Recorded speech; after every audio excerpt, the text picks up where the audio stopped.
Welcome to the Sub Pop Podcast. I'm Danny Moreno. And I'm MK Sullivan. And today we are going to do a weekend recap rundown. I don't know, playing with some fun words there. Results recap rundown. We got to come up with something catchy since we're going to be doing this pretty regularly. Yeah. We'll be sharing some results from the weekend of May 6th to 7th and also May 13th to 14th. And then following the recap rundown, we'll have an interview with Dan Curts. So stay tuned for that. All right. So starting with May 6th to May 7th, we had the Transvolcania 50K. So this was the shortest distance on that race day in Transvolcania. This is in the Canary Islands. So for the UTMB series, just a reminder, in these races, if they aren't a major, the top three on both the men's and women's side earn their spots to OCC. So on the women's side, we had South Africa's Tony McCann, who's also one of my Terex teammates. She won in 4:49, and second place was actually another one of my teammates, Amelia Breng-Lefalt. She is new to the team, and this was kind of her team debut. So it was really cool to see her up there. She was actually leading most of the race until probably like the last 10K or so. She said the heat had gotten to her.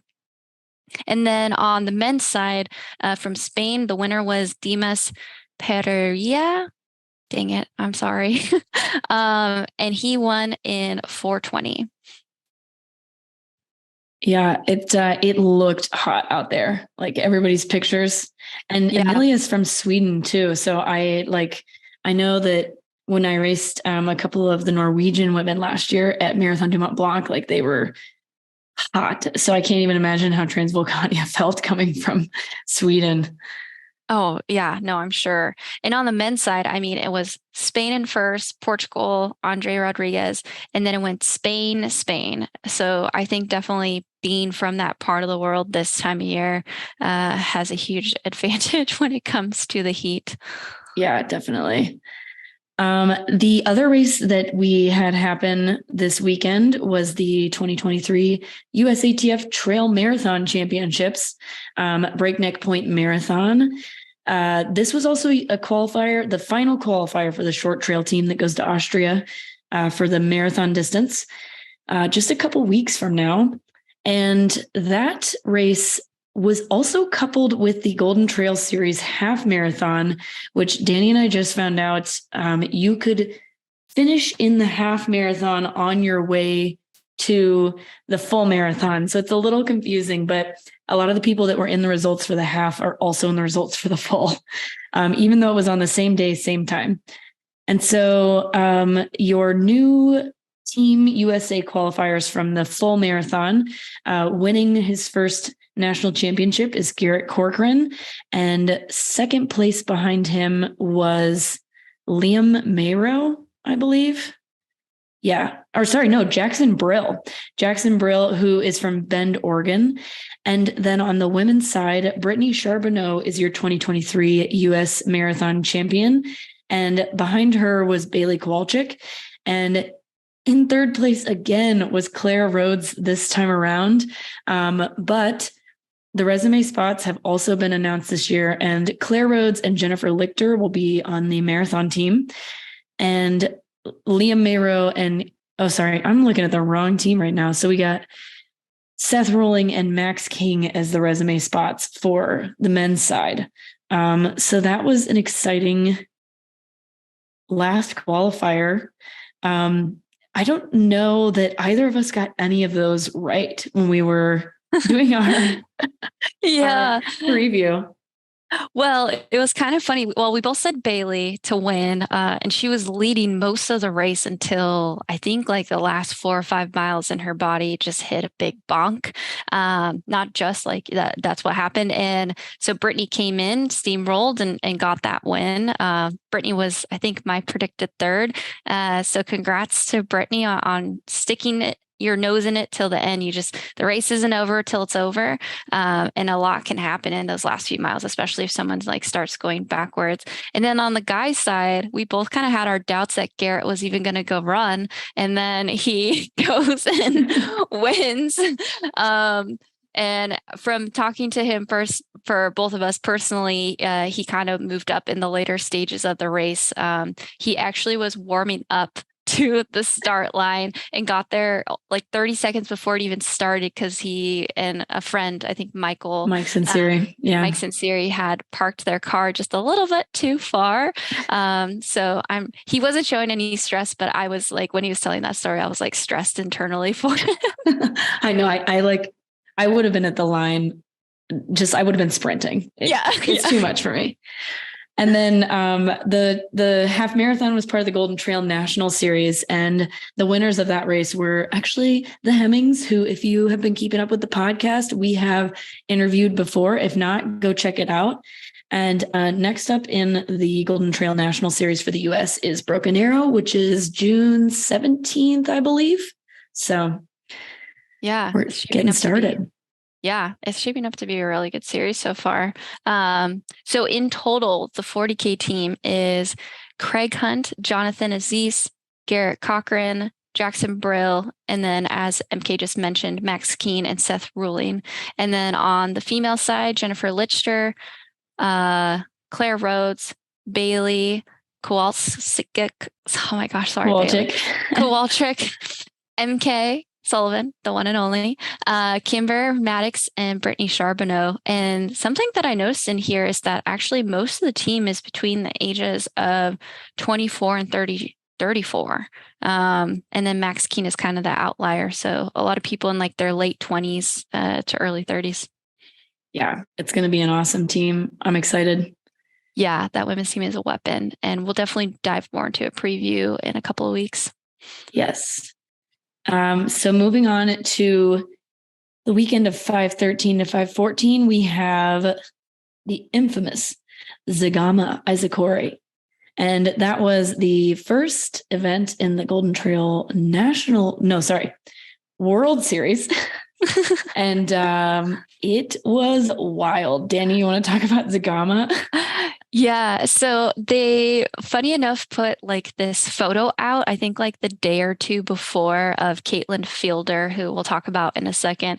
And she kind of has like this, it looks like it's out of like a fantasy novel, like Harry Potter-esque. And she's like pulling this lever on whether it's going to be rain or sun, because what makes Zagama sometimes is the weather. Like it can be pouring, and the way that dirt is, like, it just makes it super slippery.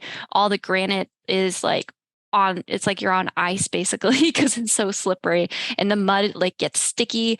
Or it could be sunshine like it was last year, and then crazy records are set because the course itself is actually quite fast and everything's packed down.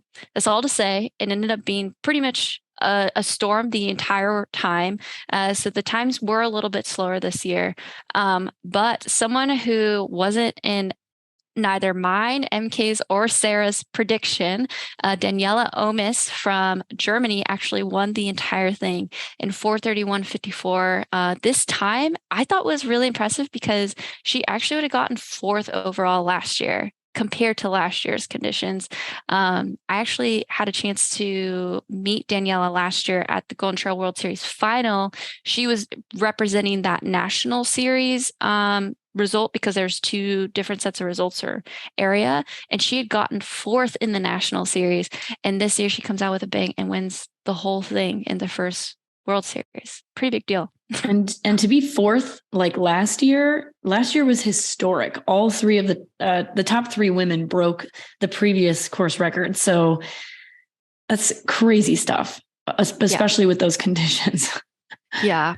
And from what I was seeing online too, is like she wasn't really in the mix until after that really big climb that's famous, that has everyone kind of screaming. And so she started moving up around there and then held that until the end. Yeah, it looked awesome. Yeah. So then in second was my friend, I was going to say friend of the pod, Caitlin Fielder. She's from New Zealand, but she lives in Spain. She ran 4:34:04, also a great time that also would have gotten her fourth last year. She ran really strong.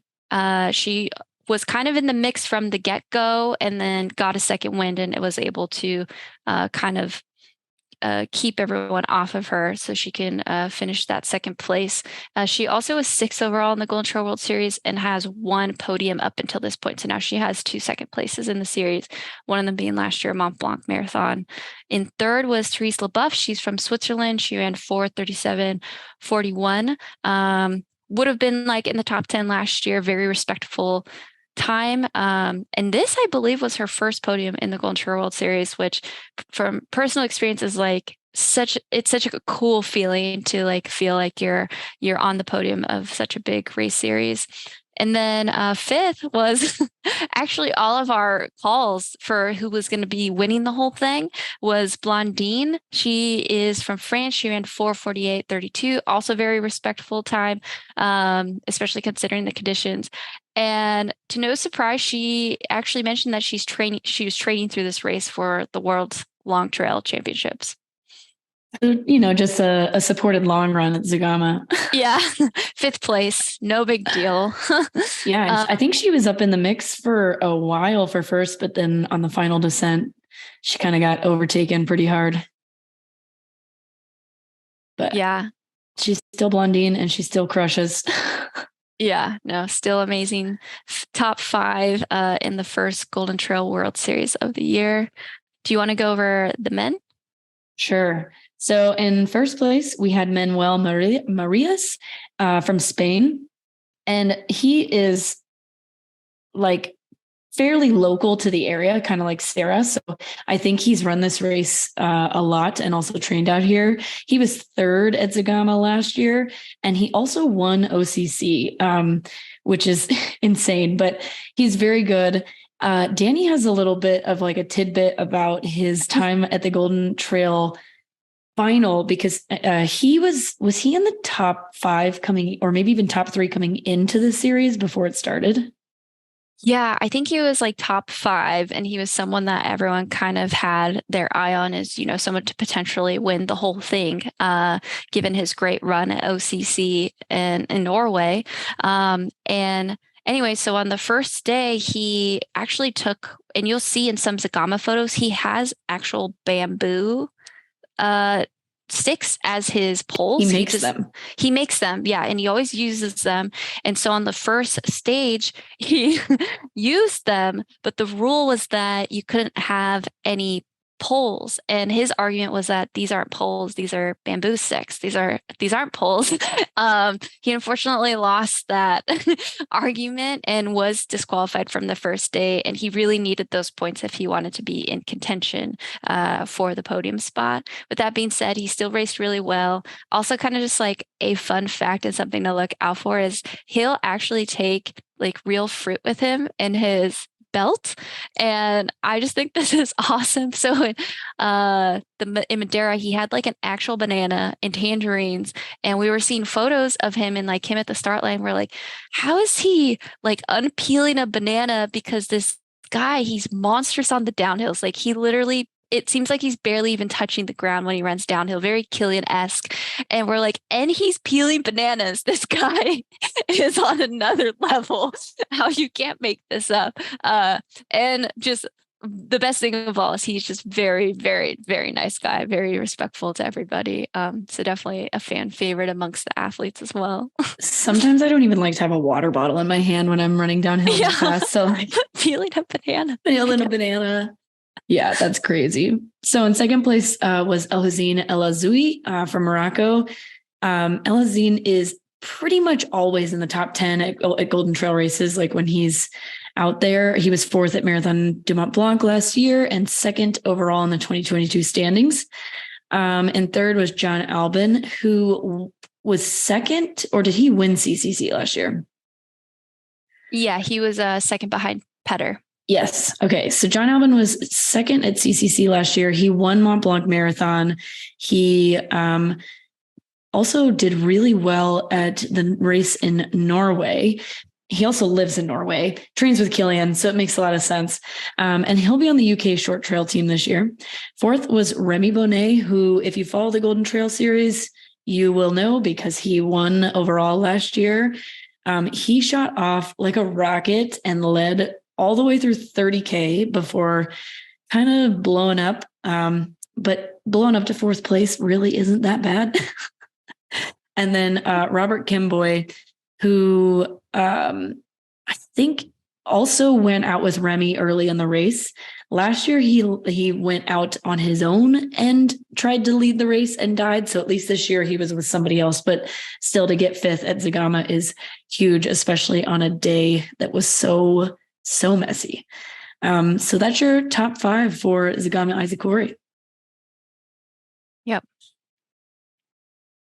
So And then yeah, you got next we have the Sky Race Dash Mathesines, I think. I was telling MK before this, I really need to brush up on other languages. I'm terrible linguist. That was my best guess. And this was the second race of the Sky Running series last time we reviewed Calamoro. And so on the men's podium, first was Fred Ranchard, and he is from France, and he represents Scott Running, and he won in 2:25. What's a fun fact about Fred is that he's also an orienteering world champion. He's also dabbled quite a bit in the Golden Trail World Series. Very fun guy, very nice. So it's cool to see him on top of the podium there. Second place was Roberto De Lorenzini. He actually won the whole series last year in 2022 and was third in 2021. So very strong sky runner. He runs for Brooks. He ran 2:29.20, so about 4 minutes off of Fred. And then third was Antonio Martinez. He was third, and he was second in OCC last year. So again, very strong runner. So this to me was actually a very good podium on the men's side for a sky running race that kind of had guys with top results from kind of all over. And then on the women's side, we had Clementine Geoffrey. She was French. I believe this was one of her first sky races. I need to get fact checked on that. But she ran 2:54.07. I didn't really have a lot of information on her before this. Second place was Naomi. She is also it looks like she's a French runner, Naomi Vachon, and she's going to be representing the French team, I believe, in Innsbruck this year, along with one of my friends on the series, Lucille Germain. And then third place was an American, Hillary Girardi, and she's done the sky running series a couple of times, does a lot of those races in the series, very strong sky runner. She represents Scarpa. Nice. And then we have 2 more races. We have Snowdonia UTMB and Ultra Trail Australia. The 50K distance again for OCC. And it's Snowdonia. Tom Evans was the winner for the day in the 50K with a 5 hour and 27-minute finish. And Johanna Gelfren of Sweden was the year winner on the women's side. In 6 hours and 46 minutes. And both of them won handily, it looked like. Tom Evans, 25 minutes ahead. Joanna, 30 minutes ahead. Yeah, they definitely were up in the front quite a bit. And it looked like a lot of that typical kind of fell running terrain, very wet, kind of boggy, etc. And then our last race was Ultra Trail Australia. This is a newer race to the UTMB series. I don't think it was part of it last year. They also had a 50K. And the winner on the men's side was Blake Turner. So he ran 4:20. And then on the women's side, the winner was Ha. She's from Vietnam, and she won in 4:47, and she was only 10 minutes off the third place guy. So a reminder for the Transvolcania, Snowdonia, and Ultra Trail Australia, all those top podiums, top threes, will earn their spots to OCC. Though, like Tom Evans, I'm not sure if he's going to be running it. So we'll see. And it doesn't roll down. He's running Western States this year. Yeah. Yeah. So that was probably like his tune-up or whatever. Yeah, little workout. Or he had to get his stone. So, Yeah. fun fact, if you are on the podium for OCC, CCC, UTMB, or TDS last year, you have to get one stone. And it doesn't matter what place you get in that race, you just have to get the stone. It doesn't have to be top three. So, my guess is he was doing something like that and then also doubled it as a training run. So, yeah, that was our race results rundown. Now stay tuned to listen to our interview with Dan Curts, the recent US champ in the up down.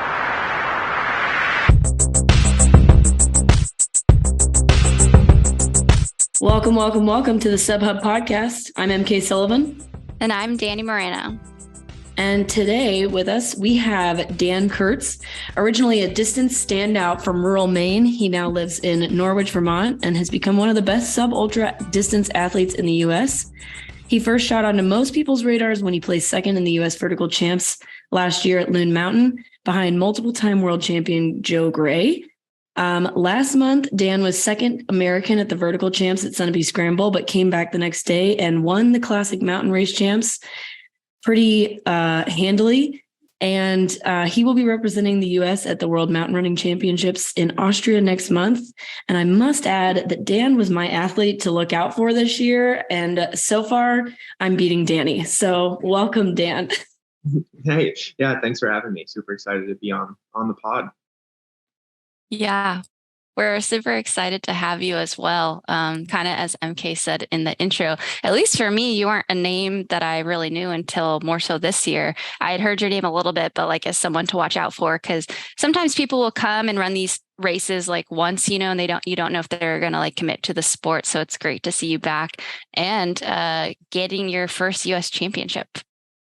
Yeah, thanks. Yeah, I mean, I guess last spring kind of decided this is always the kind of the stuff I've wanted to do. And then last spring, decided to, actually kind of jump in a bit, and then had some success at Loon, and then was like, all right, well, I guess this is something I should do more of. And then, yeah, kind of just snowballed from there, I'd say it worked out for you because you got to go to Italy last year for Challenge Salina, and then you went to Thailand for World Champs, and then you come back and you're a U.S. champion, and now you get to go to Innsbruck, Austria for World Champs. So I think it was a good decision to stick to the trails. Yeah, but it was also like very, very quick, because all of a sudden I was like, oh, like, let's do this race. And I'd actually done Whiteface the week before Loon as well, and DNF'd because I had no idea what was going on. Like, I was cramping so early in the race, and basically walked up to the top. It was a very hard climbing race. So like the third mile, I think I had like 1,800 feet of climbing, for example. Ouch. And like, it was just tough, and I was not ready for that. And basically got up to the top of the mountain and just walked off the course, got in the gondola, got back down, and was like, well, I'm not doing any more of this. And Eric Lipuma convinced me. He was like, what are you doing? Just run Loon the next weekend. So then I ran Loon, and still went in, was like, I would like to try to win, or like race to be up there kind of thing. And then it went well. And then all of a sudden he was like, okay, you can go to this team to Italy. And I was like, what? And they also selected, it wasn't an auto qualifier for Worlds, but then it was a resume spot that I ended up getting based on Loon. And then, yeah, all of it just kind of started happening quickly. And then, yeah, most everything has changed since then. It's been kind of interesting. Yeah. So did you sign with Brooks after going to Worlds? How did that happen? Because you weren't sponsored prior to the US champs last year, right? So I had like a little shoe deal with Diadora, which is like this Italian shoe brand. But it definitely wasn't like a real like athlete sponsorship kind of thing. And then, yeah, Loon went well, and I'd had like a good like resume on the track and stuff, or not great, but fine. And then basically Loon went well, went to Italy, and then I was like on the world team. I was like, okay, I'm just gonna start blasting out emails to, you know, different shoe companies and trying to figure out who team managers and stuff. Cause I didn't think Loon was like what I was good at. I always thought like if it was descending and technical and like that kind of stuff is what I felt like I was good at, based on nothing at all, because you're just running alone in the woods mostly. And you're like, oh, I feel like I'm so fast, but there's no point of like, it's relative to nothing.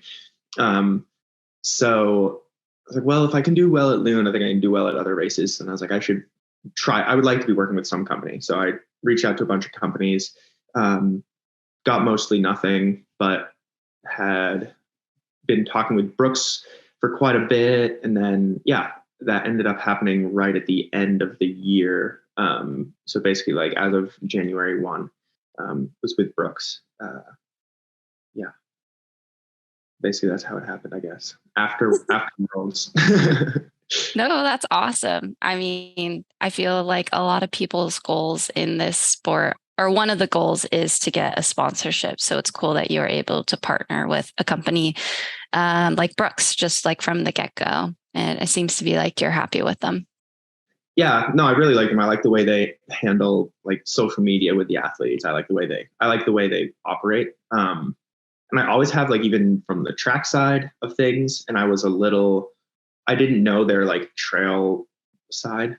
I also didn't really know trail running was much of a thing until probably like 2 years ago, where you could like, oh, like you could do this.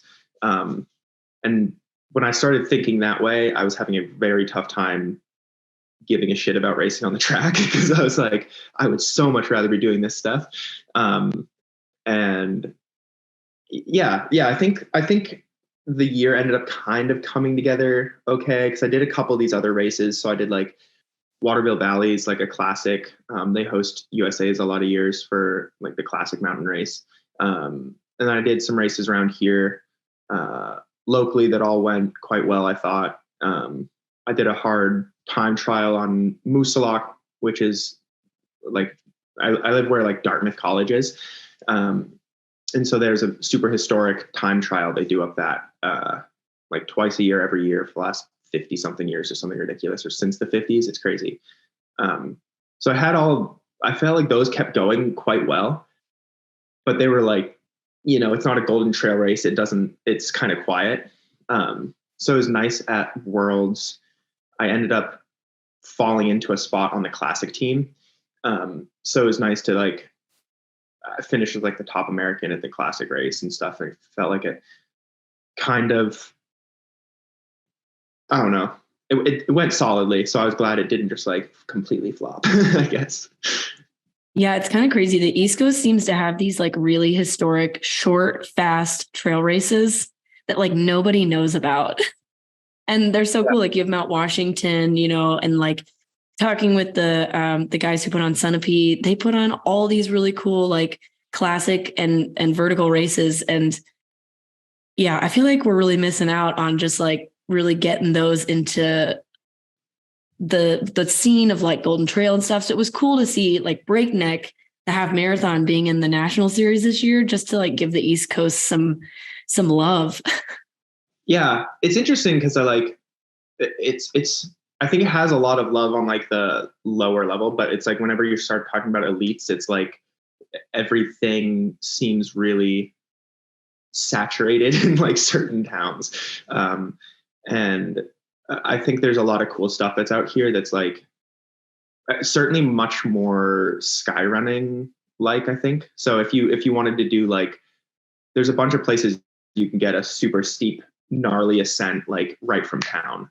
I mean, I think that's kind of the cool stuff. There's like, I can get like a true VK, a handful of places around, and those are typically pretty tough to find, I think. So I can't find any near my house. They're like, I have a ton that are really close, but none that are like, perfect VK. Well, it's interesting. Like the other day, I went up that same mountain, Moosilauke, from the other side, and it was like 3,300 feet of climbing and like 3.5 miles or 3.6. And I was like, dang, that's like pretty legit. Like I think of it as like this dinky mountain, but it's like pretty full on. So yeah, I just think there's more room for everyone to kind of train everywhere. And it is interesting that it's so saturated in certain places right now. I hope that shifts, I guess. Yeah, I feel like there's still kind of those epicenters in the Meccas, Flagstaff and Boulder. And then now there's like these new cities where, like Salt Lake, there's like different groups that meet up and stuff to run. So I think getting out of the city centers is tough, but I do like how people are starting to mix it up. I just drove across the country and it was cool just to like run the different trails, like as I was going across and like have the different technicality and stuff. And yeah, as you go more east, it's just like everything's just kind of wet all the time and humid, which makes it super slippery. So yeah, I definitely have a strong appreciation for that, as does MK as well. So just to back it up a little bit. So I was watching you on the live stream, Dan, on the classic day, and you were just bombing on that downhill. Like this doesn't mean much, but like I was very, or maybe it does mean something. I don't know how to say this, but I was just very, because I've seen a lot of Europeans descend technical terrain and that's like their niche, like what they're kind of known for, one of the many things they're known for. And I feel like you can really hold your own in like a European race. And I was looking at your PR. So just for the listeners out there, and let me know if these are correct. So 13:43 in the 5K. I almost saw like your 4 flat in the mile, like you were right there. Yeah. So those are college PRs. So I ran 3:59. I ran 13:38 a couple times. Yeah. So sub 4 miler. Sub 4 miler. Nice. Yeah. So I left a lot on the table on the track. I felt like I kept being like much more fit than I was running. So like I would have, especially like right as COVID started. It's like when I ran sub 4 or whatever, we were just getting ready for like pointing towards the Olympic trials. And it was just like, oh, like I haven't actually run under 4. It's the last like meet of the indoor season. Like just jump in the mile, and I ran under 4. It's like, okay, cool. But even then I was like, my heart wasn't in the track. So like I was supposed to have that weekend completely off. My coach was telling me to take it off. And then I was like, well, I was training in Seattle with this little pro group out there. And I was like, but what does off mean? And so then I was like, in Seattle, it was the end of February. And I was like, I haven't seen snow in months. And like kind of going crazy. And so I drove out of Seattle both days and ran for like 4 hours in the snow the first day, 3 hours in the snow the second day. Like, yeah, I felt like I was just leaving a lot on the table fitness wise. And I just couldn't like maximize because I just didn't care about it enough, I guess.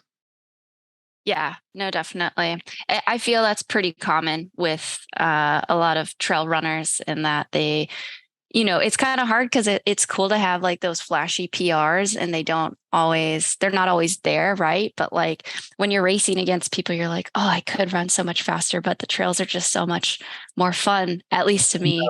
Yeah. It's frustrating. Yeah. It's hard to balance for sure. Yeah. I don't know. I think some of the more technical like or scarier descents I think are just so much fun. I don't know, like I grew up I think basically only running in the woods in Maine, and then I think through college as I started doing runs with like more people, I kind of started piecing together like if I go on a run with someone who's like super fit and very good at running, but then if it was like too hilly or like there were too many rocks or something, I would always kind of like have like a significant upper hand, I felt like. But then I think there've just been a couple occasions in the last year doing stuff where it's like, okay, I think I'm quite good at descending. And I think my goal right now is to be like the best descender of people who can also climb quite well. I think that's kind of the way you have to race if you are going to be good in Europe. So yeah, I don't know. I don't really know where I stack up on stuff. There's a couple times this winter where I just kept trying to do stupid kind of descents on every terrain because I was like, Sunapee is going to be terrible, like footing, like none of it's going to be reliable. Like there's no way it's not muddy or icy. I think many other years it would have been icy, but whatever. So I was training in Flag for a couple of weeks this winter. I just like drove the van out there. And one of the days I did a workout on the snow bowl, like up on the ski resort, because it was the only good footing I could find. Like on the snow was the best footing I could find in town. That was like not just post holing through snow or like nothing was clear. And so I did one workout, like the last rep, I went like up a couple of reps and then down and then up a couple of reps and down. And the last rep, I think it was like 1.4 miles and it was like 356 average or something down the back down the mountain because it was like on the snow. And I was like just trying to get my head wrapped around feeling comfortable on snow, which was nice because then Sunapee had sections of snow and sections of mud and yeah. Yeah, it had a mix of all of it. Yeah, it was cool. I really wish I was there, not to compete. I would have been dead, but just like to run the course and try it out because it looked like a lot of fun. So where do you think, before we kind of dive more into your training, because we're really interested about that, where do you kind of think that like athleticism or agileness, if that's a word, comes from? Did you just run growing up or did you do other sports? Yeah, no, I did other sports. Most of like the classic sports. I did baseball, basketball, played a lot of basketball growing up. But before like more organized sports, it was always just kind of outside. Like my cousin was like my age and early on I lived at their house, my like cousin's house with my aunt and uncle and stuff. And they have like this big property in Surrey, Maine, and just all forest and like goes up to the ocean. And so like all we would do was just run around like to like little idiot kids in the woods. And yeah, that's basically all we would do. And then yeah, like started playing like normal competitive sports and was always super into that. But then my uncle, that uncle was the high school like track and cross country coach and stuff. And so then just kind of fell into that because like when I was little, he would like I would be with him for the weekend or something, and he would just go to a road race, and so I'd be like, all right, going to the road race, and yeah, kind of fell into that. And then basically in middle school, my mom was like, yeah, so this is how you go to college, basically, if you want that. And I was like, okay. And so that was kind of the plan from like 7th grade on, basically. Yeah, just keep running. Yeah. It sounds like you basically just were like the Kilian Jornet of the East Coast, like running around the forest from the time you were a small child, getting those skills in early. I think that's generous. I think really what it is I'm like way too ADHD, and most things are like if you just run on a rail trail or something, and even if it's like nice and pretty, and it's just like I feel bored the whole time. And so when I'm actually on a trail and you having to think and like dance your feet around the whole time, it's like, oh, I'm actually engaged and not bored and not like thinking about other things and your head's everywhere else. I think that's probably, it's more of like it's more of a bug that I have than anything else.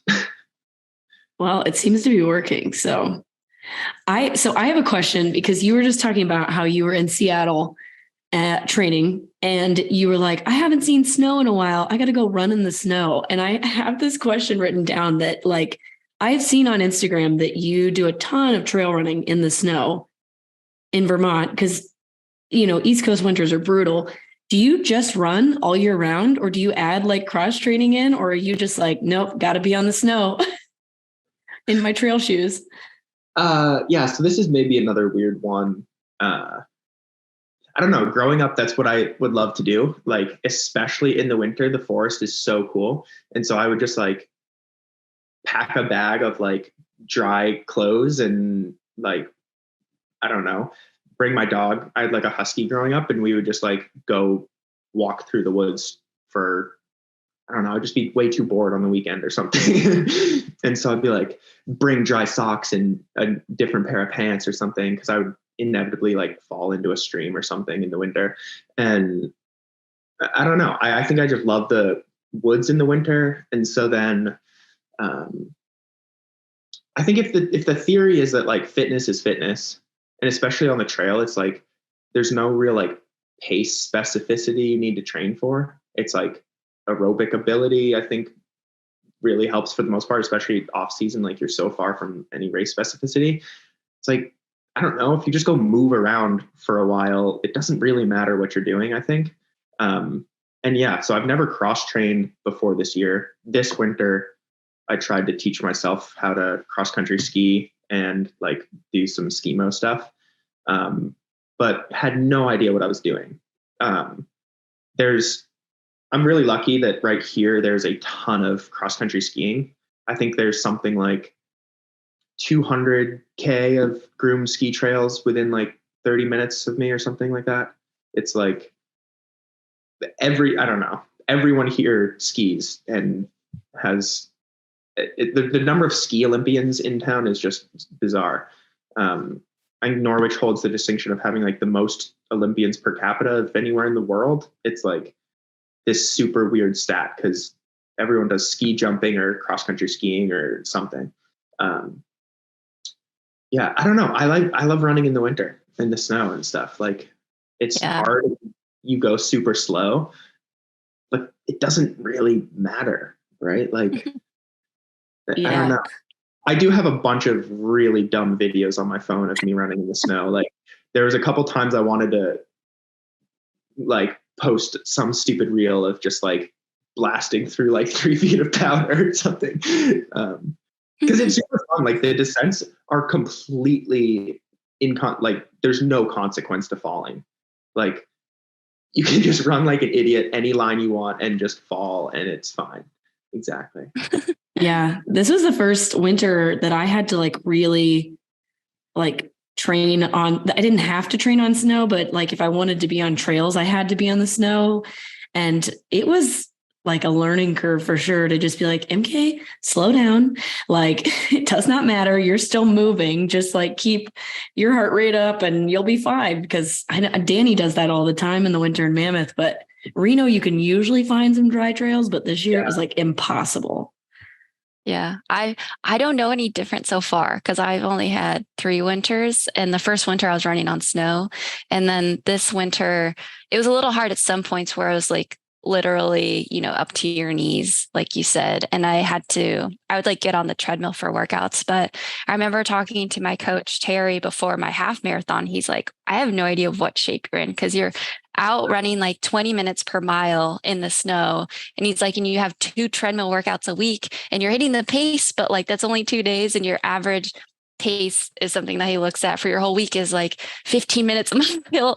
And then I like PR'd in my half by like minutes, and was under 73. And he's like, I have no explanation for that. I was like, I told you the snow makes you strong. Like if you come, it like teaches you to pick up your knees and it's soft and like, it's not, but anyways, I'm a big snow fan as well. So that's really cool.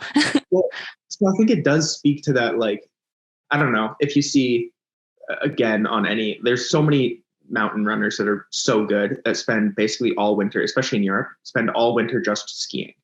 And so you're like, okay, if skiing works, running in the snow is closer to running, like, right, than skiing.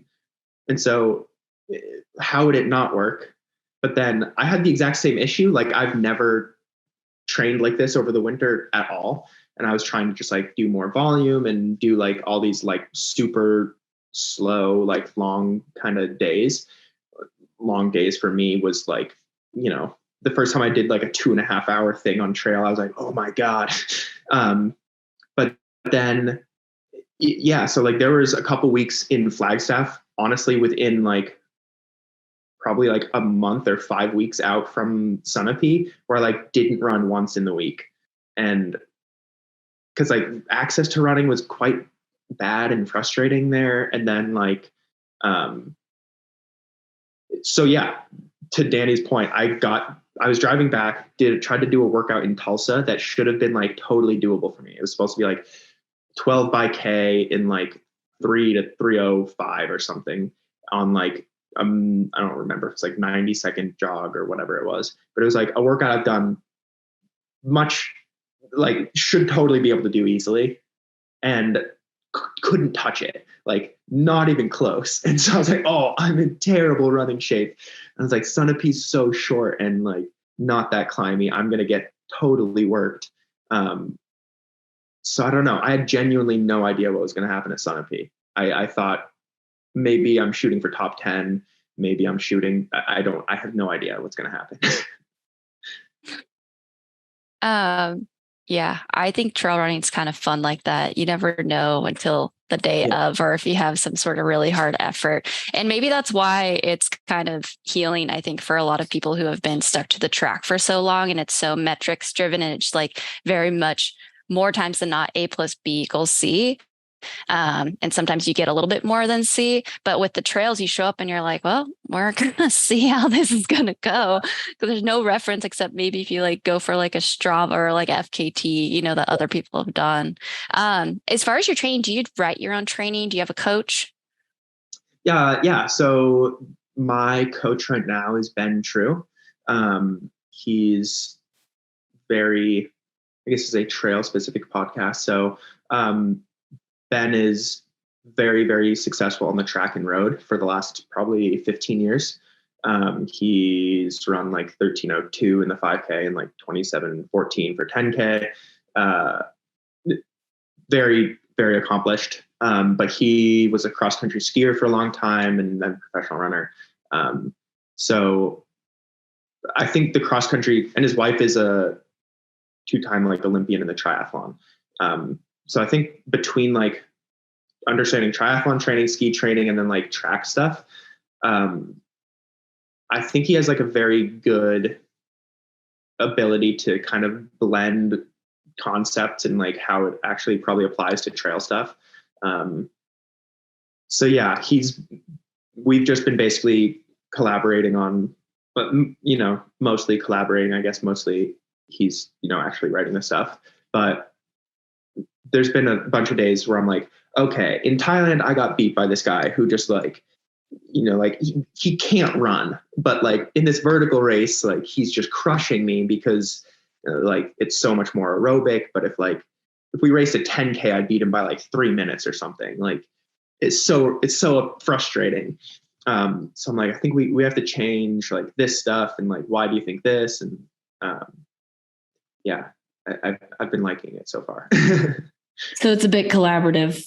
He helps you with like the flat stuff and you give some feedback on like how you feel it might be better if you do this in order to get ready for like mountain training. Yeah. And basically like, I don't know, when he was doing cross-country ski training, they would do these like 4 or 5 hour like OD training runs that you're like in the mountains for 4 or 5 hours here. And you're just like going super slow and I don't know, basically you want your heart rate super low the whole time. So basically if you're going up steep and rocky stuff, you're probably hiking. If it's flat and downhill, you're probably jogging. But I started doing those basically right after Thailand. And it was super hard. Like the differences in training between track and trail stuff is like so tough to wrap my mind around sometimes. I think I've done a good job now, but definitely took me kicking my ass a handful of times, being like, whoa, that was way too hard. Like you can't run that hard for 3.5 hours and like come back and still do quality training on the other side. So yeah, learning how to eat when you're training is weird. Learning how to try to sustain more volume in the week has been weird. Yeah. After Thailand, I just tried to start like doing a lot of that stuff where it's like, okay, you know, 65 to like 80 miles a week of running is not what is going to get you good at this, I don't think.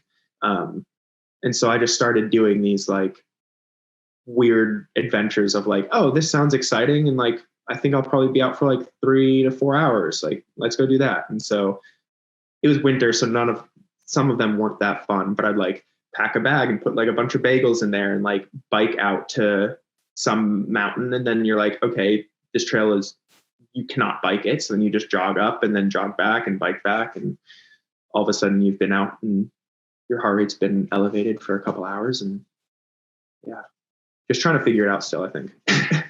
Yeah, it's all a puzzle constantly. And I think that's why the sport is so fun, right? The challenges and the variables are changing every single race. Like you got it, unless you're running that race again. But even if you ran the race again, if you ran Zagama last year, it was hot and humid. If you ran Zagama this year, it was rainy and muddy and like a whole different, set of skills were required. So I think that's why it's so engaging. Just out of curiosity, does Ben True coach any other trail athletes, or are you the only athlete? He coaches like a handful of, probably more than a handful of people at the moment. I'm definitely the only one like focusing on trail. When he was coaching me like when I was on the track. And so then I don't know, we also do like a bunch of trail stuff here as well. It's like I ran 15 and a half miles with Ben yesterday morning on, we're very lucky in like the amount of dirt roads we have here. They're unbelievable. Like we did 15 and a half yesterday morning with 2,200 feet of climbing, like just on dirt roads here. So I think we do end up doing a lot of trail stuff. And so I don't think the transition was super hard initially, because if we just ran flat all the time, it would be tough. But I don't think it was a crazy change initially, but I'm the only trail person he's coaching at the moment, but yeah. Yeah, that's how I got into trail running too. And I'm sure Danny has like a kind of similar experience where like we both live in places where when we were in college, where trails were like really accessible. And so we just, on our easy days, we trained on the trails and then we came back and did, track workouts and stuff. Yeah. Cause prior to that, before I moved out here, I had no clue what trail running was. But yeah, I think that it really helps even with like the track stuff. It makes you, stronger. So I think that they go hand in hand pretty well. But so I am curious, are you changing anything in your training to prepare for world champs, like other than just adding volume? Like, are you doing anything more specific, or is it like stuff that you've kind of done for the past year already? So it's tough. Like, I feel like the last year has been like, okay, we've been doing this, but I think like shifting it to this way is going to be the best thing long term. So yeah, after Thailand, it was like, if I want to be really good in 3 to 5 years, I think I need 2 years of fairly big volume. So kind of got to start that now. I don't know how that's going to go at Sunapee. It might shoot me in the foot. Who knows? So then shifted to that. Now it's kind of tough because it looks like Austria is super, super runnable, which last year would have been pumped about. This year, not that pumped about. I think the classic course is something like 39% pavement or something crazy. It's like, yeah, it looks a little weird. Yeah, I don't know why that's what it would be, but whatever. So for that, for example, here, it makes no sense for me to go to the Whites and do a bunch of steep climbing. Like there's a bunch of places I could get very steep. If it was somewhere else, I would go up and run with Eric. And there's this one trail called like Hellbrook. It goes up where like Stowe is. And it's like 2,100 feet of climbing the first mile. It's pretty tough. And then like, that just doesn't make sense. So I think for this, I'm just basically going to ski hills and trying to get runnable steep ascents. I can't tell if it's going to be better to focus on the vertical or the classic race for me. If it was, I think I might be in better shape, like for a sky race at the moment, but I can't tell. But then again, like last year changed like all my training, and it was like all of a sudden attempting to do a lot of vert. And since everything out here is pretty techy, you're like jumping down stuff. Any descent, you're just like leaping and jumping, and I think it crushes your legs. And I was still kind of getting used to lifting, but I think last night was like the first time I've lifted in like a year. Like, so trying to get back into lifting now, I think it was introducing too many like new stimulus at the same time, and wanted the focus to be on actually being able to run, not being able to lift. So I think kicked out lifting for the last year, and then trying to get back to it now. We'll see how sore I am today. I can totally tell what'll happen. Yeah, then like on occasion, it's like, I think a track workout makes sense. So like this past week I did a track workout. Yeah, still trying to figure it out. I think you can't get too far away from either side of stuff. Like you have to be able to climb really well. And that takes a certain kind of training, but if you can't run, you're also at a disadvantage. I will say the last year of no lifting and just doing mountain stuff I felt quite good lifting. Like I felt like I'd been lifting the whole time. I felt like I'd made improvements, which I was not expecting, but yeah. Yeah, you've just been doing squats down a mountain for a whole year. So, well, it was interesting because in college, basically, kind of a long story, but basically no lifting, definitely not allowed to lift. I wasn't allowed to do push-ups or pull-ups or anything like that. And then like no strides, no quick track stuff. And so when I started lifting out here, it was like, holy crap, this is so new and so weird. Yeah. So it's been like keeping shifting things, I feel like. 1 year you lift, 1 year you don't, Yeah, exactly. That's funny. So you've looked at the course a little bit, obviously, and like, I guess it's going to be more runnable, you think? I haven't looked much at the two short course races, but what do you have like a plan going into the race? Like, what do you think, I guess, is going to be your strength in these two, the vertical and the mountain? So I have no idea. Last year, I'll say in the vertical race, I felt so good for like 13 minutes or something. I remember looking down at my watch and being like, holy crap, like I'm going to podium in the vertical race. And then the legs came apart like so bad. I was cramping and like just barely moving.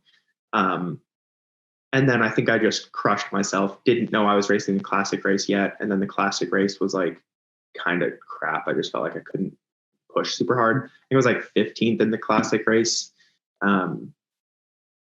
Yeah, in Thailand at Worlds. I have no idea how to approach it. I think it's kind of, it's so much different than racing on the track. Like if someone's going out like way too hard, I think it's harder to go out way over your head in a mountain race. Like you're just more limited by how fast you're going to climb. And then I'd like to be the vertical race. I just don't think there's much thinking. I don't know. That could be totally off base. You just got to go out and like red line for as long as possible. Just is what it is. Yeah. The classic race. So it's 2 laps. I think I would like to climb the first lap, controlled. And then I think on the descent, stuff will start shaking out. I have no idea. I don't know. Yeah. Like that being said, at Sunapee, like my plan was, at Sunapee in the classic race, I woke up that morning and like my legs are trashed. I feel terrible. Like I don't want to race this at all, but it's classic that people do the mountain like vertical, then classic race double. And I was like, I have to get used to this. I have to figure out how to do it. And so it's like, I guess I'm just doing it. I hope I get top 10. And then I was like, if for some reason, like I'm running well, I do not want to lead until the last like half mile. And then got up to the top, had let the top couple people go and they were like away. And then we started descending and I was like, just don't take any risks, like just run controlled. And then kind of like all of a sudden was like, found myself leading. Like, all right, well, if I'm not pressing and I'm not like taking any risks, it's kind of just free time, I think. So then I'm like, if I can be leading going into the last climb, then I just don't have to climb as hard, I think. So maybe that's the plan, is just like controlled first 2/3 of the race or something, and then it figures out where it's at on its own. I don't know. Yeah, I was personally surprised to see how much tarmac there is on the classic race. Like when you start and then you go and you start to end the first loop and then you go into the second loop.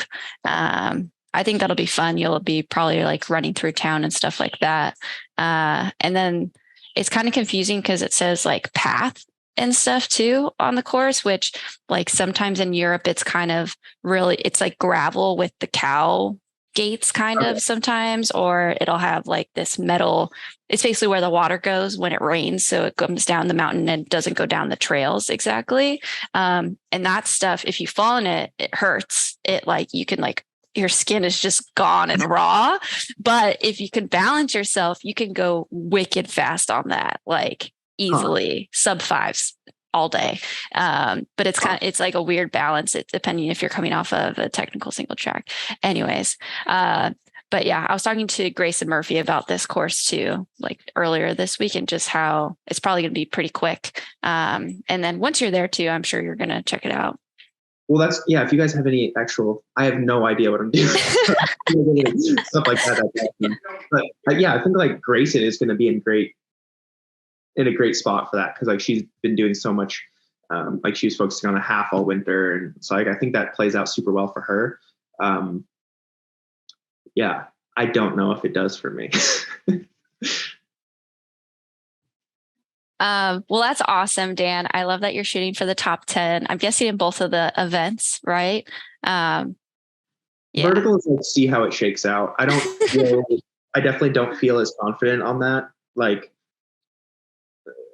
yeah, I think for most stuff in the classic race, I'm like probably most limited by climbing. And so then you climb up with people, then I'm like, okay, whatever spot I'm in, I figure I will hold on the descent.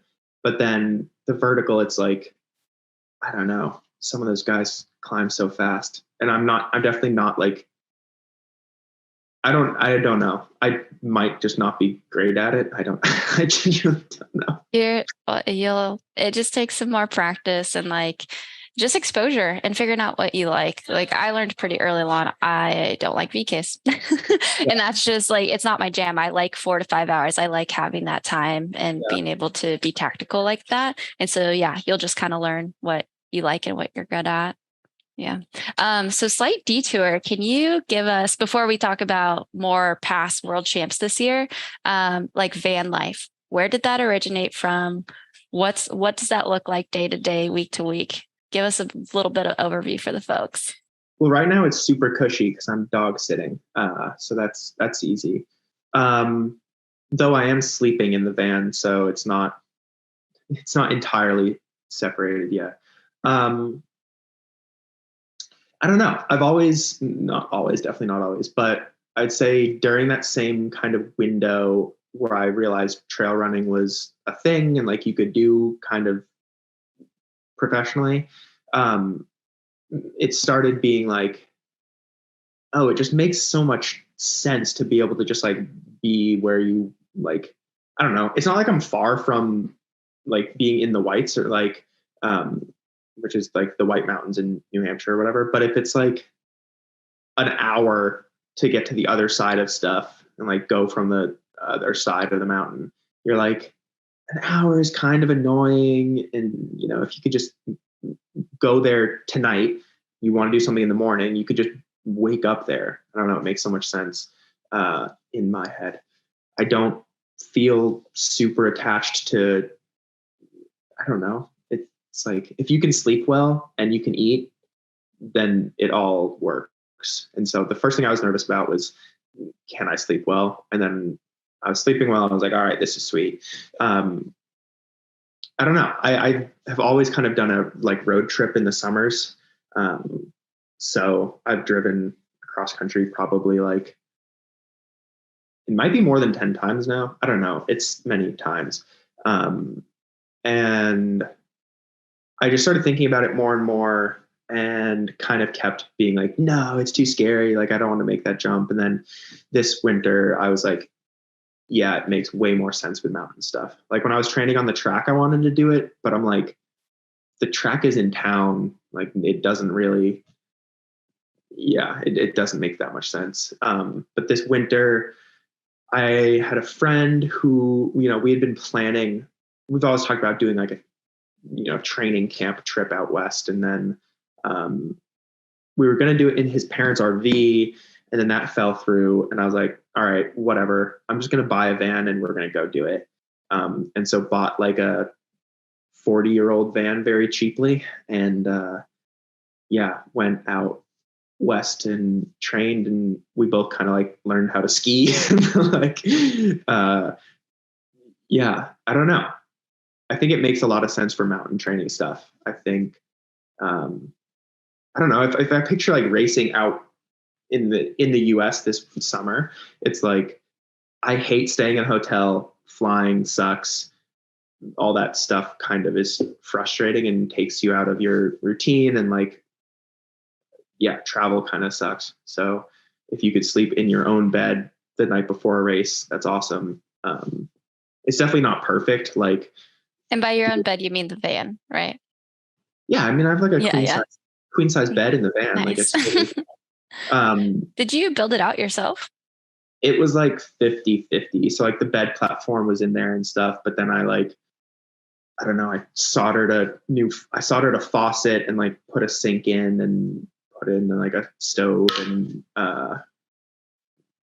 it's an ongoing process though, for sure. Like it's an old van, and so that just needs some stuff. Had no idea what I was doing on any of that, and just like tried to figure out as we went. My brother was working at Home Depot, and so I would just like go in and spend so much time in Home Depot and then like try to figure out what to do, and then we'd like bounce ideas off each other. And I'd say mostly successful. There is no heat in the van. Oof. So for the winter, it was rough. pretty cold. And you just have to have a really, really good sleeping bag. Yeah, so I bought there was a race I did here that I had like $150 gift card to the like Outdoor Gear Exchange, which is up in like Burlington. So I went up, and it was like early winter, and so all the camping gear was on super sale. So then I bought somehow I got like a North Face 0 degree bag for like $80. I was like super pumped on that. And then I definitely like sleeping cold, and so that's all been pretty fine. Even in Flag this winter, definitely did not use the 0 degree most nights, just kind of like a comforter. And does your van have a name yet? No, I can't settle on one. What are your top 3 options right now? Yeah, we could have the people vote on it. Most of them are probably not utterable on a podcast. I think, I don't know, very open to ideas, but I don't know. For all the Dan Curts fans out there, slide into his DMs with some van name ideas. Yeah, if there's good ones, I will definitely repost them. That sounds awesome. I don't know. I think it's like an ongoing process. I view it as, it's like the ship of Theseus kind of thing. It's like piece by piece, the whole thing is rebuilt. And then is it even still the same van at the end of things, or what is it? So philosophical. So if somebody was listening to this podcast and they're super inspired, they're like, you know what? Dan lives in a van. I'm going to live in a van now. I'm going to train and get to races. What would be like the top pros and the top cons that you would tell them? Definitely you're not going to shower every single day. Like that's probably, I think, going to turn the most people off of it. I'm like, I don't know. It's not the biggest deal in the world, for sure. I think cooking at first is probably the biggest frustration, because it's like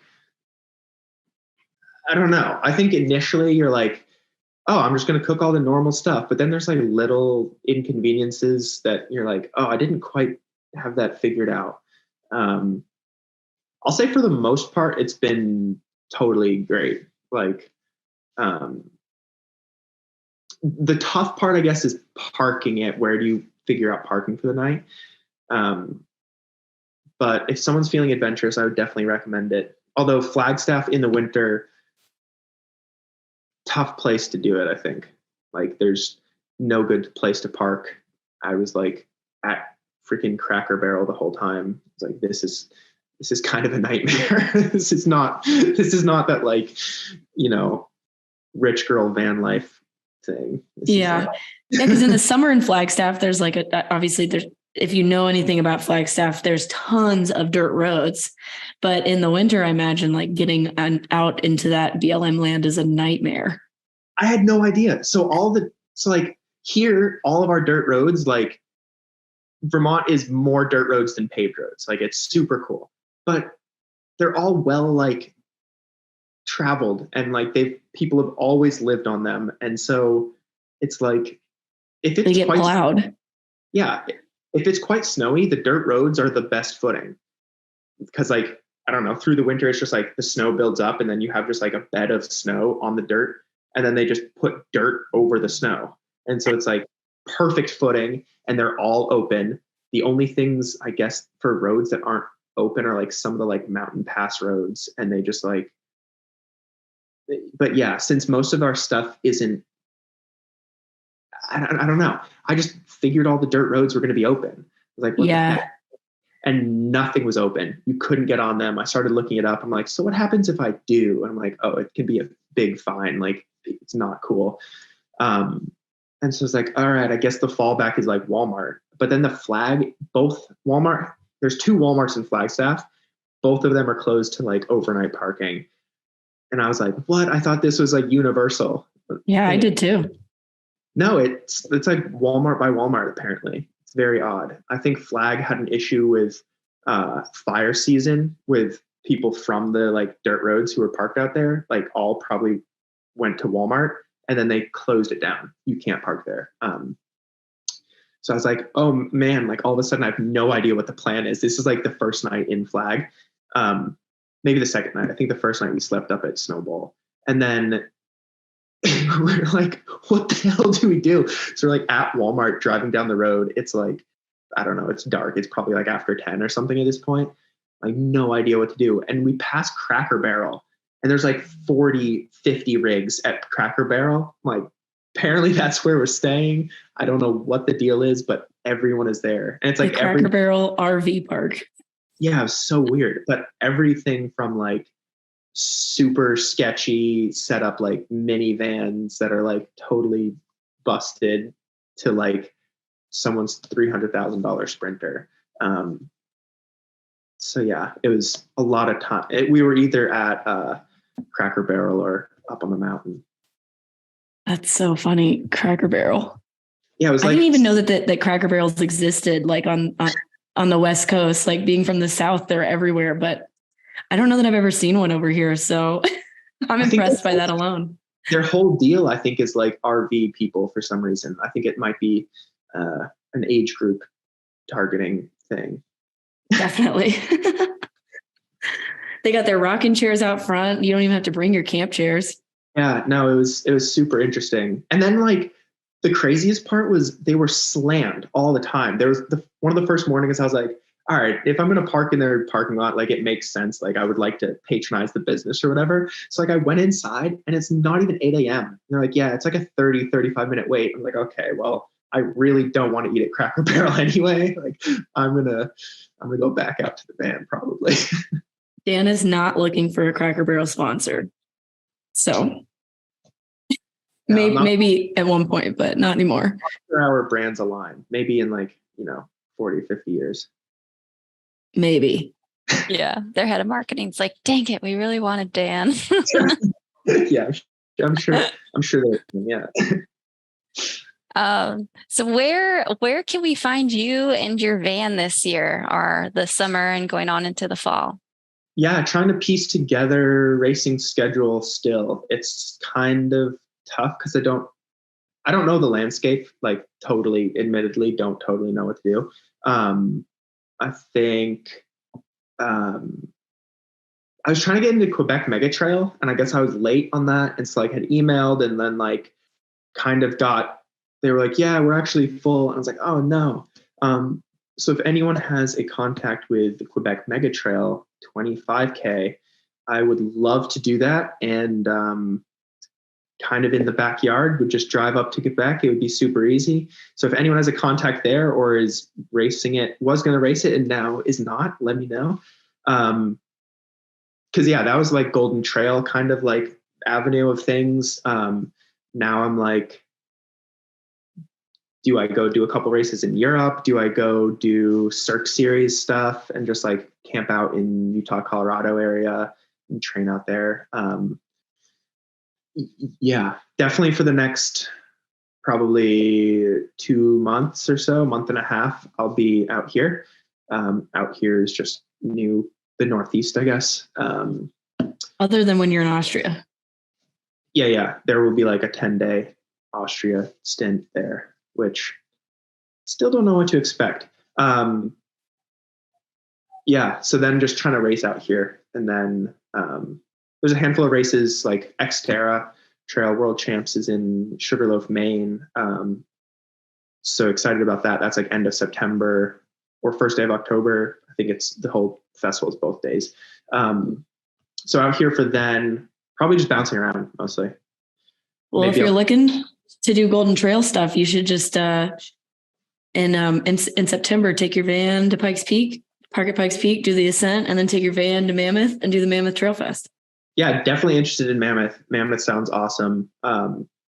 No idea how I will fare racing that high, but it looks sweet. So would definitely like to do Mammoth. What are the other ones? I think some of the Cirque Series races just look super fun. I'm definitely like thinking about Kendall. That's like July 9th, I believe.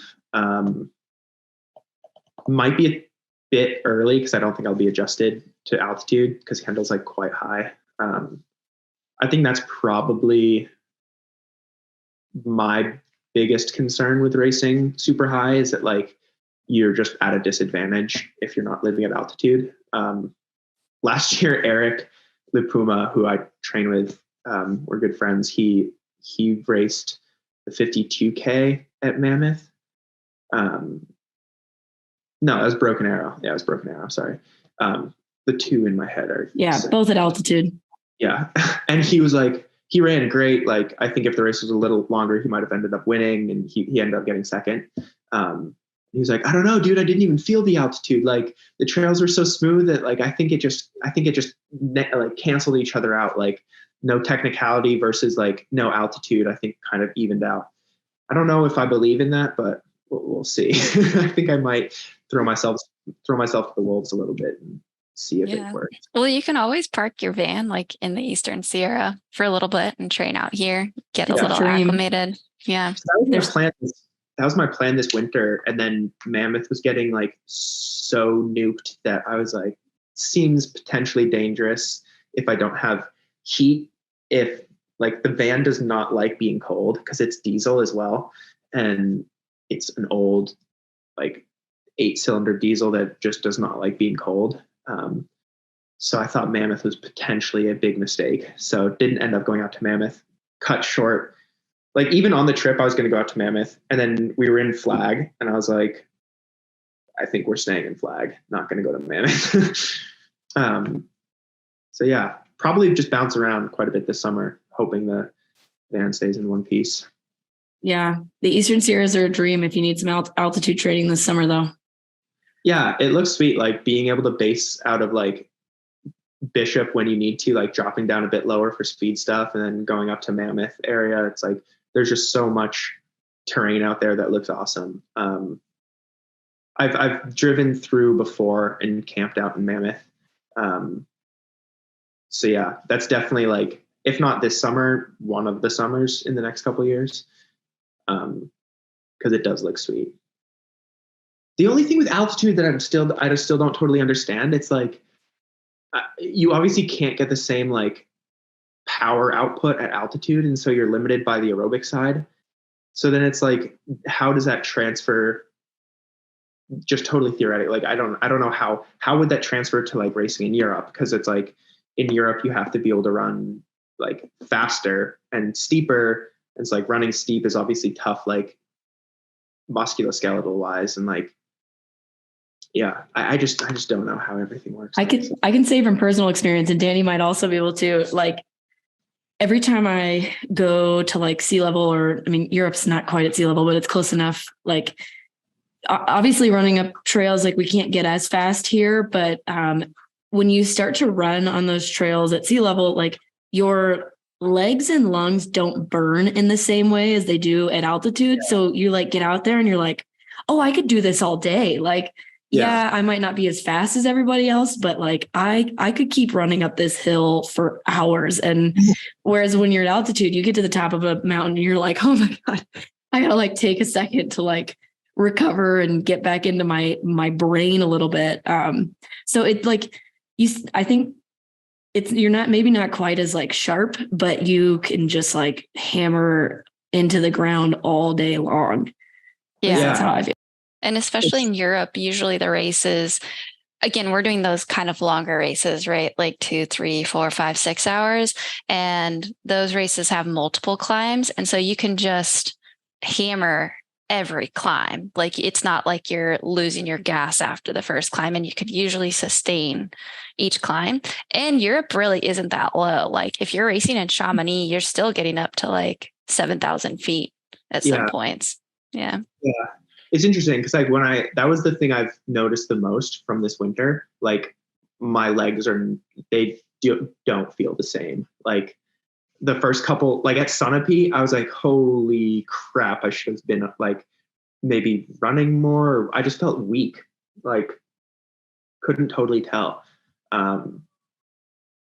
So yeah, I don't know what the move is. I need to figure that out. It's all a learning process. And the more you race, the more you'll learn too. It's like, sometimes it's not even always about training. It's just about getting into the races. Yeah. At least that was my experience last year. Well, what are you guys like favorite, like a little sub-hub kind of shout out thing? Like what are the best US races this summer for someone hoping to race not above 30K? One of my favorite races is definitely Broken Arrow, but that's probably a little bit like weird with world champs. So I think my second would be I did Pikes Peak Ascent last year, and especially for somebody like you who's really good at climbing, like that race was so cool. To be able to run to the top of a 14er during a race, and it hurts whether you train at altitude or not. So I think it's kind of like an equalizer, because everything over 10,000 hurts no matter what. Yeah, I would say probably what's ever in the Golden Trail World Series this year, because like you'll just have competition there that'll push you. So Pikes Peak and Mammoth, and you could kind of see how you stack up against some of the world's best in the US. So that's pretty cool. Broken Arrow, the Rut is always a really good one, just because there's a lot of history there. And so you could like see your times compared to like Killian Jornet, right? He's run the Rut. So you can like see where he was when he was younger. Dave Sinclair, and it's a beautiful course. I think the Cirque series is really good just for like punchy and like getting used to that. I'm trying to think what else. They can even be just like good training races. Yeah, like really good training races. That's the interesting thing is like you start looking at the schedule and you start piecing together. It's like if you want to do Pikes Peak, Mammoth, and the Rut, it's like I think you can only do like one of those. They're all in like this middle of September, right? It's like it's tough. But the ascent to Mammoth is not terrible, just because it's all uphill the first weekend. Yeah. Like you can do that, but then I think the Rut is out. But then that's the kind of thing I'm trying to piece together right now. You're like the schedule is just tough, because I would love to do Broken Arrow, but if I'm racing the 7th and the 10th in Austria, and then Broken Arrow is like the 16th or something. And so Austria to like California is like terrible travel. I don't want to do that anyway. and then also like time adjust back and then try to race next weekend. I'm like, it's probably gonna trash me for like the next 6 weeks anyways to do 3 races in that time on top of travel. It's like probably a bad call for the season. Yeah. Maybe next year. It's like, and it's so different per person, because I know people that are doing that double, that are doing worlds and then doing Broken Arrow. And you just kind of like figure out what works for you. Like personally, I found I raced way too much when I first started trail running, and I would burn out before the big races, like 3 years in a row. And I just like didn't know. I was just like, well, it seems like everyone else is racing every weekend, so I should be racing every weekend. And I want to do all these fun races. And then I would say these last 3 years, I've gotten a lot better. And now I can like show up to big races is what I'm finding. Yeah. You need like so much base behind you to fall back on if you're going to race that much. And it's like so hard early because you also need to race to figure out what it's like. And then you have to, it's like, where do you put your eggs in what basket? I don't know. I'm also curious as to like what direction of things like you guys think is interesting. Like, cause there's so many avenues, and that's why I think the sub ultra stuff is the coolest. Cause it's like, there's so many options. There's so many like short FKTs, right? There's like only so many ultra distance FKTs that can be that interesting, because it's like, if something is too manufactured, it's just not that cool. Like if you're like, oh, I'm just going to do 5 loops of this. You're like, well, I feel like 1 loop makes the most sense. It's like the most aesthetic thing. It like, whatever. So like there's so many sides of it. There's like the FKT side, there's the Cirque series side of things where it's like more technical, like fast pace, steep ascents, steep descents. And then there's like the whole Golden Trail side. There's the World Mountain Running Association. Like that's a super cool series, but I think in the US we don't care about it for some reason, even though it's, they actually are doing drug testing. They're doing like a whole series of races that are all in cool places. It's just mostly in Europe. I don't know. There's so many like little avenues to take. Just interested on what you guys are kind of excited about for any of that. Oh man. Big question. We're excited about all of it. We just like, we're kind of in the same headspace as you, I think, where it's like, we just want to get people into sub ultra because it just seems like it's so under the radar still. And I think it's gaining traction, like with all the media that surrounds it these days. But like, we just want to make this a sport that people want to watch and like care about, because it is so accessible for so many people, because it's like such a shorter event. So you don't have to do like, a 30-mile long run on the weekend to train for 100K. Like you can do so much less. So it makes more sense for like the general public to get into this. Yeah. And I think that's one of the things initially that was drawing me more to trail stuff is like the media side of things is so much more interesting. Like if you see a video of even the best road race in the world versus like the finish or like that climb at Sanctus Berudi or whatever that climb at Zagama is, you're like, obviously Zagama is way sicker. Like it's just not comparable. But then even within that sphere, it's like someone bombing down like a sub ultra race like the Descent versus someone at like UTMB, even like in the 100-mile race, just like slogging up a hill. They're like stomachs destroyed. They're like, not even moving, like trying not to poop their pants. It's like the sub ultra stuff is just like way cooler. And I think it just lends itself better to media stuff. And so I do think long-term, with that having such sway on things, I think it probably wins out. I don't know. I think we'll see. Yeah, I think there's definitely a shift in the sport happening right now. And it has started with money, like just straight up with Golden Trail, putting more money out there.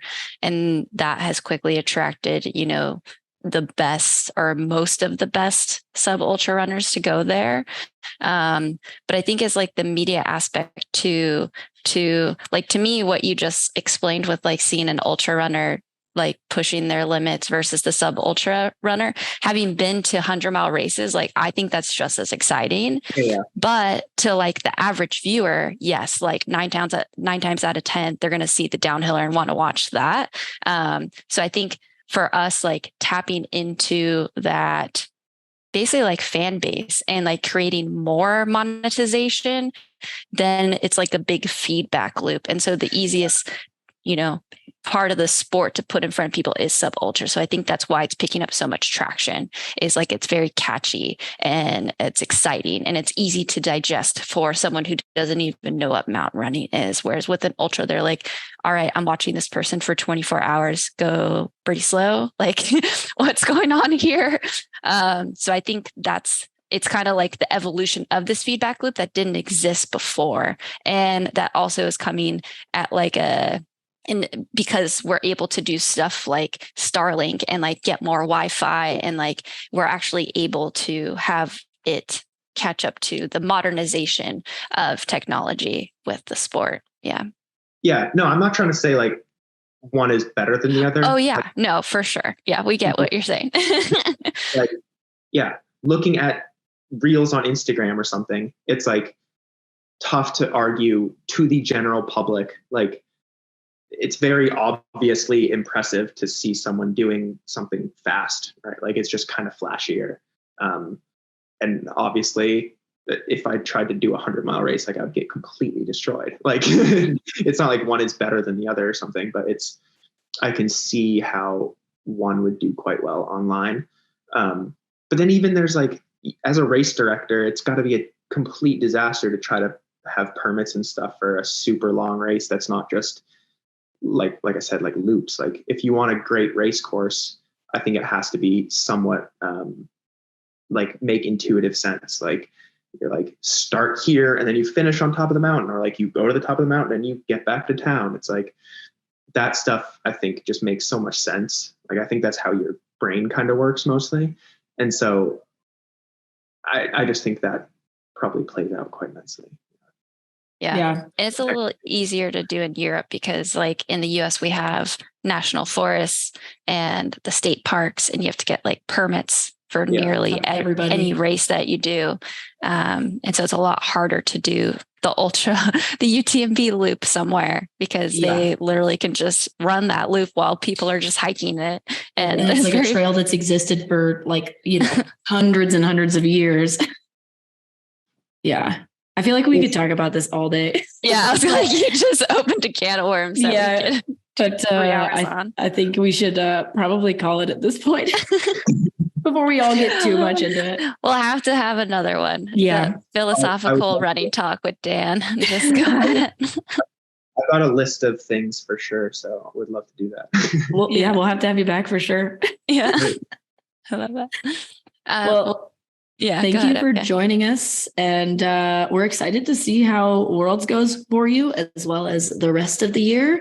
And go follow Dan on social media. I think you're just Dan Curts on Instagram, right? I think so. Yeah. Curts is Curts, not Curtis or with a K. So he's also on Strava. Definitely much more active on Strava. I could post more on Instagram. If anyone has any race wrecks as well, let me know what they are. Dan needs van name wrecks and race wrecks, so hit him up. Basically. Yeah, thank you guys very much. This was awesome. Absolutely. Thanks for joining. This has been the Sub Hub Pod brought to you by Freetrail.